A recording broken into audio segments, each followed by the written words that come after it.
Assalamualaikum warahmatullahi wabarakatuh. Alhamdulillahirabbil alamin wa bihi nasta'inu ala umurid dunya waddin. Wassalatu wassalamu ala afdhalil khalqi ajma'in wa ala alihi washabbihi. Amma ba'd. Hadirin kaum muslimin, kaum muslimat rahimakumullah. Bersyukur kita kepada Allah Subhanahu wa taala yang masih memberikan keimanan, ketakwaan, kesehatan, hidayah dan berbagai macam nikmat yang masih kita rasakan hingga saat ini. Kemudian juga tidak lupa kita menyampaikan salat salam kepada Rasul junjungan alam Nabi besar Muhammad sallallahu alaihi wasallam, syafaatnya amat kita harapkan di hari kemudian kelak.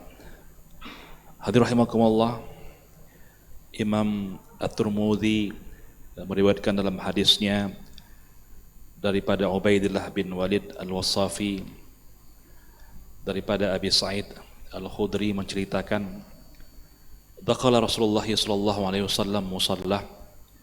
Pada suatu hari Nabi Muhammad sallallahu alaihi wasallam masuk ke tempat salatnya, yakni ke dalam masjid. Fara'anna unasan ka'annahum yastakshirun aw yadhakun. Lalu semua orang yang berada dalam tempat tersebut, mereka dalam keadaan bersenang-senang, dalam keadaan ketawa-ketawa. Faqala, maka Rasulullah SAW memberikan respon terhadap kondisi mereka yang ketawa-ketawa tersebut. Maka Rasul mengatakan, amma innakum law aksartum min dzikri hadhimil lazzat la asyghalakum amma arab. Adapun kalian, kata Rasul, kalau seandainya melihat apa yang aku lihat, maka niscaya kalian itu akan menyibukkan diri dan kalian akan banyak mengingat akan yang namanya kematian. Ini Rasulullah SAW itu ternyata punya penglihatan yang berbeda dengan penglihatan kita. Sudah banyak hadis yang kita sampaikan pada pertemuan-pertemuan yang lalu itu, bagaimana Nabi bisa melihat tentang alam kubur, orang yang disiksa dalam kuburnya. Sehingga Rasulullah SAW beliau itu ketika melihat ada sekelompok sahabatnya yang ketawa terbahak-bahak, maka Nabi memberikan sebuah respon kepada mereka. Nabi tidak senang dengan kondisi mereka itu yang ketawa begitu riang seperti itu. Maka beliau menyampaikan sebuah ungkapannya, kalau seandainya kalian melihat apa yang aku lihat. Nah, ini menunjukkan kepada kita ada sesuatu yang dimana sesuatu itu yang tidak kita lihat, tapi Rasul melihatnya. Apa dia, hadirin rahimakumullah? Innakum law aktsartum min dzikri hazimil lazab, kalau seandainya kalian itu memperbanyak untuk mengingat akan kematian. Jadi kalau seandainya kita melihat yang memang dilihat oleh Rasulullah SAW, yang dimana kita mungkin akan melihat misalnya orang sedang disiksa dalam kuburnya, ini kita enggak bisa menerobos sampai ke sana. Nah, kalau seandainya kita mampu menerobos sampai ke sana, tentu kita, hadirin rahimakumullah, akan banyak mengingat sebuah kematian. Kalau kita pergi ziarah kubur saja, itu yang kita ingat apa? Mati. Ini tempat saya, yang saya nanti akan kembali, yang akan saya itu akan ditanam di sini. Makanya kalau kita pergi ziarah kubur itu, bukan kita sampai di sana ada orang makan, minum, ketawa, merokok dan lain-lain sebagainya, sibuk dengan urusan keduniaan. Seharusnya kita mengambil iktibar, mengambil sebuah pelajaran. Makanya doa ziarah kubur yang diajarkan Nabi itu apa? Assalamualaikum ya ahlad diyaril muslimin, antum sabiqun wa nahnu lahikun. Nah, salam kepada kalian wahai penduduk-penduduk kaum muslimin, kalian duluan, saya bakal menyusul. Ini menunjukkan kita juga akan menempati tempat tersebut. Nah, hadirin rahimakumullah, maka agar kita itu tidak banyak menyibukkan diri dengan hal-hal yang bersifat ketawa-ketawa. Seperti kita lihat sekarang ini lagi musim Piala Dunia. Bahkan sholat aja di masjid itu diabaikan. Orang-orang lagi bersorak-sorak itu di tempat-tempat warung kopi, membanggakan jagoannya. Nah, ketika hampir saja gol, sudah berteriak mereka. Seakan-akan hidup selama-lamanya. Seakan-akan nggak mati seperti itu ya. Nah, ini seharusnya kita merespon apa yang disampaikan Nabi ini.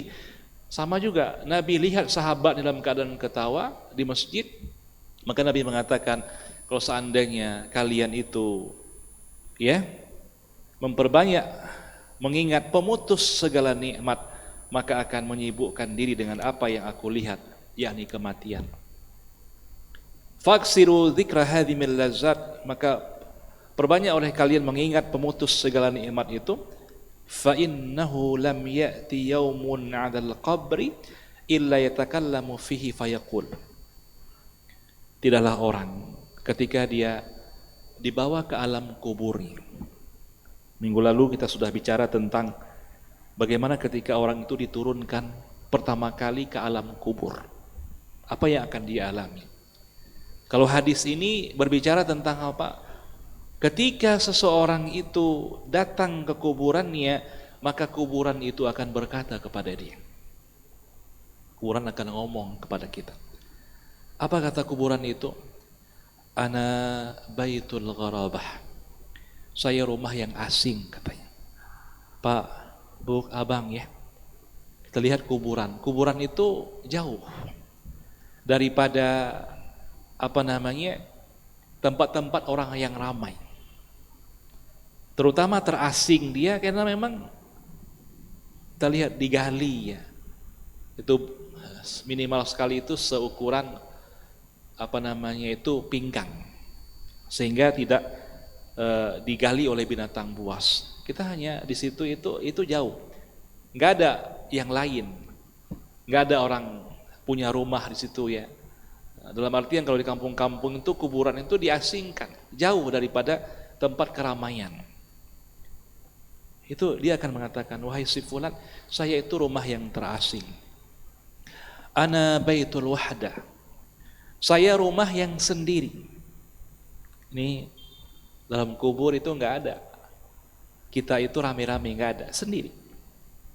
Waktu kita dikuburkan, ya yang hanya ada sendiri. Maka ada hadis sahih menyebutkan apa? Yattabi'ul maitu salasun fayarji asnani wa yabqa wahid.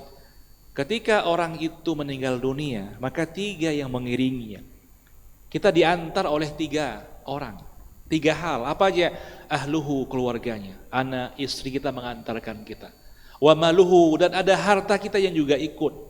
Ya, mungkin tadi kita diantar dengan mobil, dengan ambulan, ada dengan kain, dengan kasur.